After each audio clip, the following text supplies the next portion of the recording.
सत्यनारायण जी करें। सर 2018 कानून राजकीय दलों को विदेशी फंडिंग का एग्जम्पशन की बैकग्राउंड क्या है, बता सकते हैं?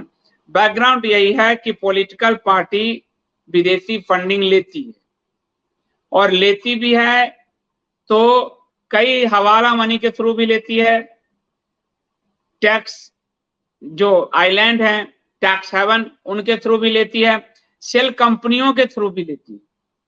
डायरेक्ट विदेशी फंड आना यहाँ की पॉलिटिकल पार्टी में संविधान निर्माताओं ने निश्चित किया था कि जब विदेशी हित को कोई अपना फंड देगा तो भारत की राजनीति में उसका हस्तक्षेप होगा, इसको रोका।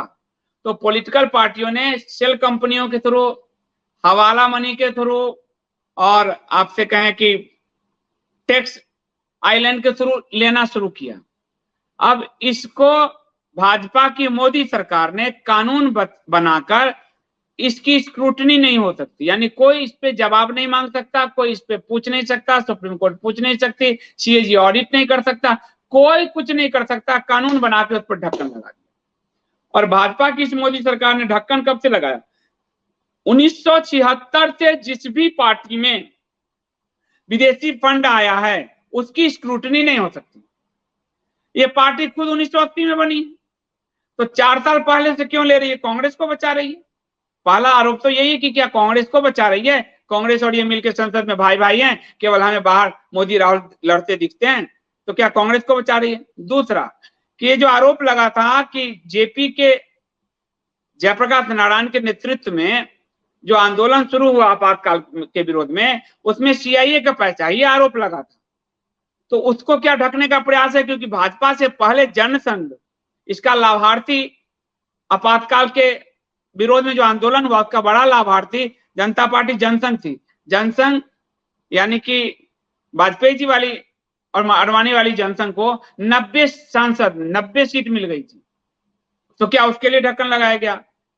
तो ये बिल्कुल इसकी कभी एकम सनातन दल आई तो इसको पूरी तरह से हम व्हाइट पेपर लाएंगे कि किस पार्टी में कितना फंड विदेशी आया अब तक, जब से इसका गठन हुआ है, ताकि आप समझ जाएं कि डीप स्टेट किस तरह से आपके लिए आप बैठकर अमेरिका और अरब में पॉलिसी का निर्धारण करता था, रशिया में पॉलिसी का निर्धारण करता था, अमेरिका का सीआईए पॉलिसी का निर्धारण करता था। हम व्हाइट पेपर लाके, हम किसी के साथ गठजोड़ नहीं करने जा रहे, ये सब मिलकर कानून पास कर लिए 2018 में, एक भी सुबुगाहट नहीं हुई। भाजपा लाई, कांग्रेस ने यस कहा, सपा बसपा तृणमूल सब ने कहा yes yes yes yes yes, और सब हमाम में कूद गए। ये है कानून।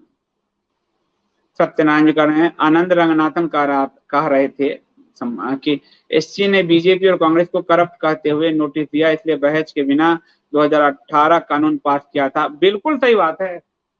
इन्होंने सुप्रीम कोर्ट, सही बात बता दूं, और ये कहते हैं हमने सुप्रीम कोर्ट में ऑर्डर दिलवाया राम मंदिर की। ये सब अरे अपनी चोरी को बचाने के लिए। एकम सनातन भारत जिस दिन आई सत्ता में, हम इस 2018 के कानून को भी नष्ट करके और सबका पोल खोल देंगे कि देखो भैया 1976 से कांग्रेस में इसी विदेशी कंपनी ने फंड किया, भाजपा में इसी विदेशी कंपनी ने फंड किया है, इसी स्पाई एजेंसी ने फंड किया है, कहां से रूट होके पैसे आए, सबका काला चिट्ठा रख देंगे। पर उसके लिए आवश्यक है कि हिंदू जनता एकम सनातन भारत को फंड करे, क्योंकि अगर अनर्थ के काम से अगर हम गए तो हम भी चुप हो जाएंगे कि नहीं अरे चुप रही। तो अगर हिंदू जनता अपनी मेहनत से पार्टी खड़ा करती है तो ये काम हो सकता है।